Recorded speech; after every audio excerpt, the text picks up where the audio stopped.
Bonjour, on se retrouve aujourd'hui pour faire la lecture de Memnon ou la sagesse humaine. Memnon ou la sagesse humaine est un apologue, c'est-à-dire un court récit visant à délivrer un message moral. Ce message nous a été délivré par Voltaire en 1749. On est parti pour la lecture. Memnon conçut un jour le projet insensé d'être parfaitement sage. Il n'y a guère d'homme à qui cette folie n'ait quelquefois passé par la tête.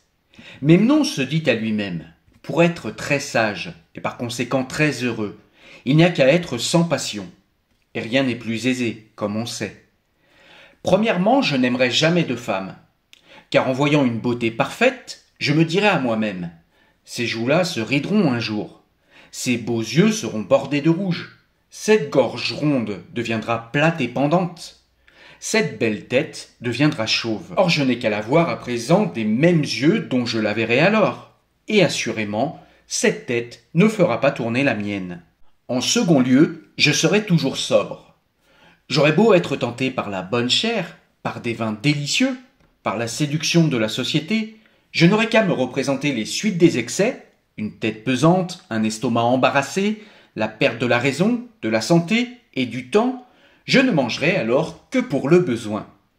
Ma santé sera toujours égale, mes idées toujours pures et lumineuses. Tout cela est si facile, il n'y a aucun mérite à y parvenir. Ensuite, disait Memnon, il faut penser un peu à ma fortune.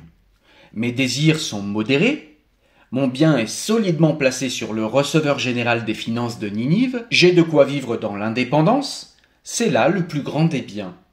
Je ne serai jamais dans la cruelle nécessité de faire ma cour, je n'envierai personne, et personne ne m'enviera. Voilà qui est encore très aisé. J'ai des amis, continuait-il, je les conserverai, puisqu'ils n'auront rien à me disputer. Je n'aurai jamais d'humeur avec eux, ni eux avec moi. Cela est sans difficulté. Ayant fait ainsi son petit plan de sagesse dans sa chambre, Memnon mit la tête à la fenêtre. Il vit deux femmes qui se promenaient sous des platanes auprès de sa maison. L'une était vieille et paraissait ne songer à rien. L'autre était jeune, jolie et semblait fort occupée. Elle soupirait, elle pleurait et n'en avait que plus de grâce.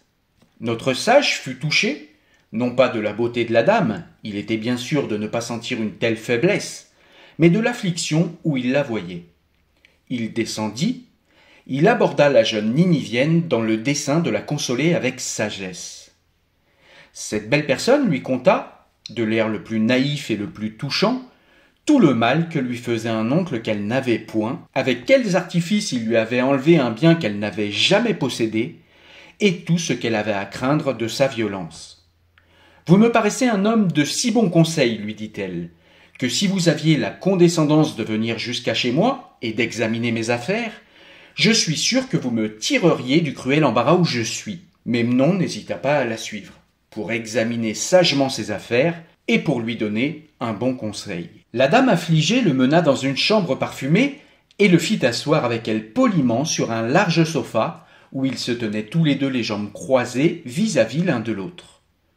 La dame parla en baissant les yeux, dont il échappait quelquefois des larmes, et qui en se relevant rencontrait toujours les regards du sage Memnon.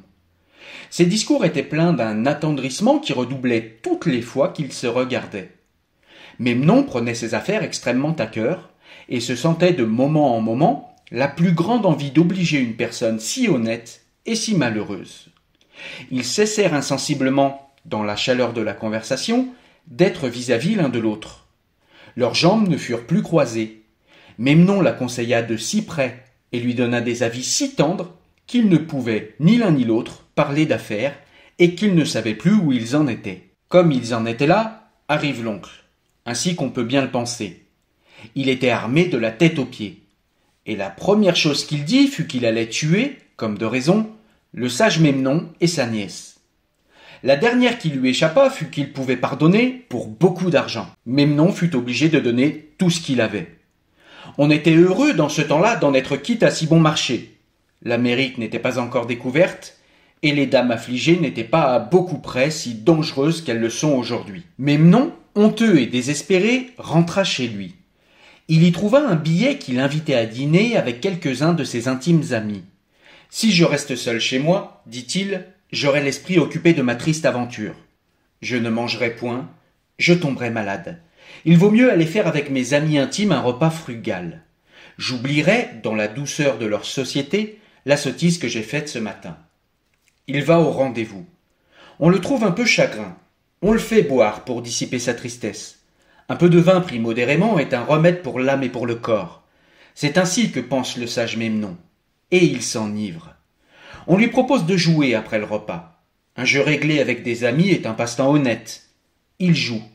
On lui gagne tout ce qu'il a dans sa bourse et 4 fois autant sur sa parole. Une dispute s'élève sur le jeu, on s'échauffe. L'un de ses amis intimes lui jette à la tête un cornet et lui crève un œil.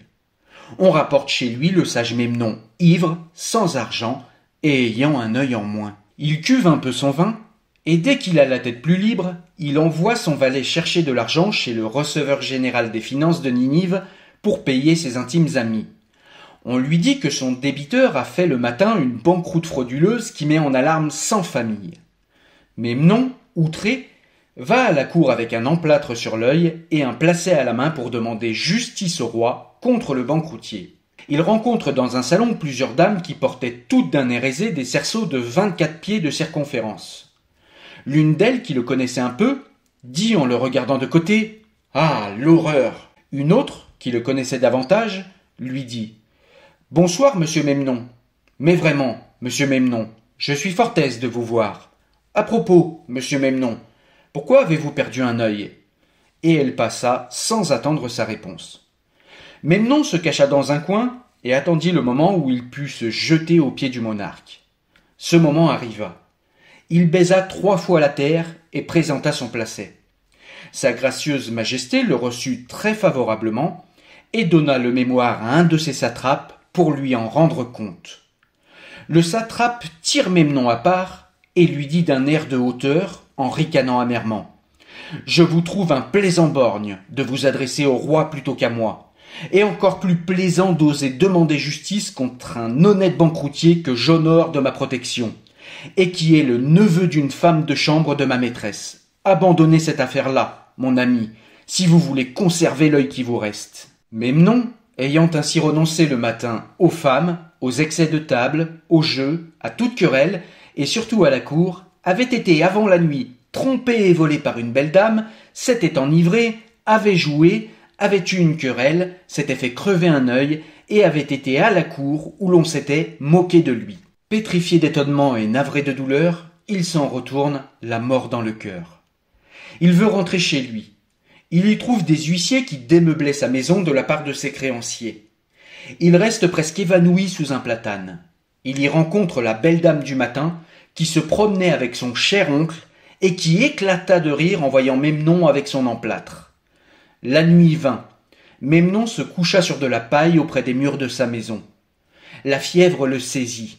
Il s'endormit dans l'accès, et un esprit céleste lui apparut en songe. Il était tout resplendissant de lumière. Il avait 6 belles ailes, mais ni pieds, ni tête, ni queue, et ne ressemblait à rien. « Qui es-tu » lui dit Memnon. « Ton bon génie, » lui répondit l'autre. « Rends-moi donc mon œil, ma santé, ma maison, mon bien, ma sagesse, » lui dit Memnon. Ensuite il lui conta comment il avait perdu tout cela en un jour. « Voilà des aventures qui ne nous arrivent jamais dans le monde que nous habitons, » dit l'esprit. « Et quel monde habitez-vous » dit l'homme affligé. « Ma patrie, répondit-il, est à 500 millions de lieues du soleil, dans une petite étoile auprès de Sirius, que tu vois d'ici. »« Le beau pays, dit Memnon. Quoi, vous n'avez point chez vous de coquine qui trompe un pauvre homme? Point d'ami intime qui lui gagne son argent et lui crève un œil? Point de banqueroutier? Point de satrape qui se moque de vous en vous refusant justice? » Non, dit l'habitant de l'étoile. Rien de tout cela. Nous ne sommes jamais trompés par les femmes, parce que nous n'en avons point. Nous ne faisons point d'excès de table, parce que nous ne mangeons point. Nous n'avons point de banqueroutier, parce qu'il n'y a chez nous ni or ni argent. On ne peut nous crever les yeux, parce que nous n'avons point de corps à la façon des vôtres. Et les satrapes ne nous font jamais d'injustice, parce que dans notre petite étoile, tout le monde est égal. Memnon lui dit alors, « Monseigneur, sans femme et sans dîner, à quoi passez-vous votre temps ?»« À veiller, dit le génie, sur les autres globes qui nous sont confiés, et je viens pour te consoler. Hélas, reprit Memnon, que ne veniez-vous la nuit passée pour m'empêcher de faire tant de folie? J'étais auprès d'Hassan, ton frère aîné, dit l'être céleste. Il est plus à plaindre que toi. Sa gracieuse majesté le roi des Indes, à la cour duquel il a l'honneur d'être, lui a fait crever les 2 yeux pour une petite indiscrétion, et il est actuellement dans un cachot, les fers aux pieds et aux mains. C'est bien la peine, dit Memnon, d'avoir un bon génie dans la famille pour que, de 2 frères, l'un soit borgne, l'autre aveugle, l'un couché sur la paille, l'autre en prison. Ton sort changera, reprit l'animal de l'étoile. Il est vrai que tu seras toujours borgne, mais, à cela près, tu seras assez heureux, pourvu que tu ne fasses jamais le sot projet d'être parfaitement sage. C'est donc une chose à laquelle il est impossible de parvenir, s'écria Memnon en soupirant. Aussi impossible, lui répliqua l'autre, que d'être parfaitement habile, parfaitement fort, parfaitement puissant, parfaitement heureux. Nous-mêmes, nous en sommes bien loin. Il y a un globe où tout cela se trouve, mais dans les 100 000 millions de mondes qui sont dispersés dans l'étendue, tout se suit par degrés. On a moins de sagesse et de plaisir dans le second que dans le premier, moins dans le troisième que dans le second, ainsi du reste jusqu'au dernier, où tout le monde est complètement fou. J'ai bien peur, dit Memnon, que notre petit globe terraqué ne soit précisément les petites maisons de l'univers dont vous me faites l'honneur de me parler. Pas tout à fait, dit l'esprit, mais il en approche. Il faut que tout soit en sa place. Eh mais, dit Memnon, certains poètes, certains philosophes ont donc grand tort de dire que tout est bien. Ils ont grande raison, dit le philosophe de là-haut, en considérant l'arrangement de l'univers entier. Ah, je ne croirais cela, répliqua le pauvre Memnon, que quand je ne serai plus borgne.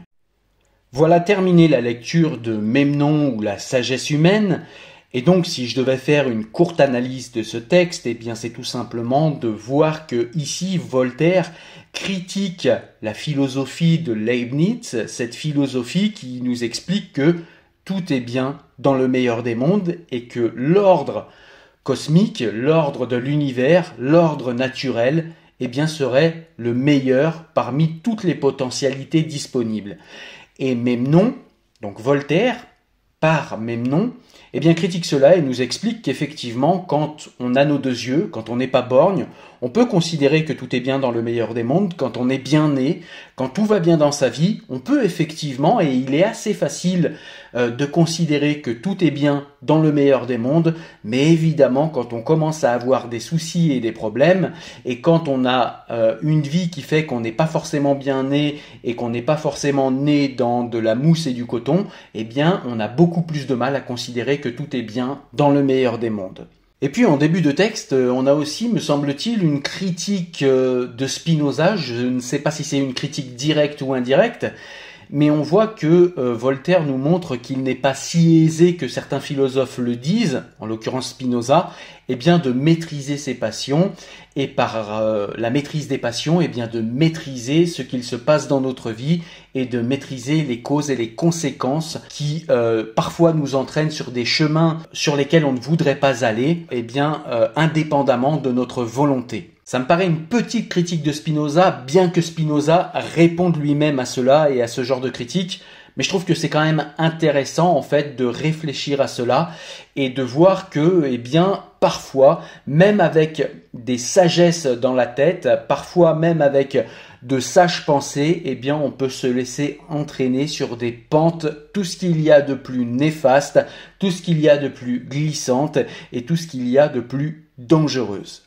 Voilà, je vous souhaite une excellente fin de journée et je vous dis à très bientôt sur la chaîne. Merci à tous.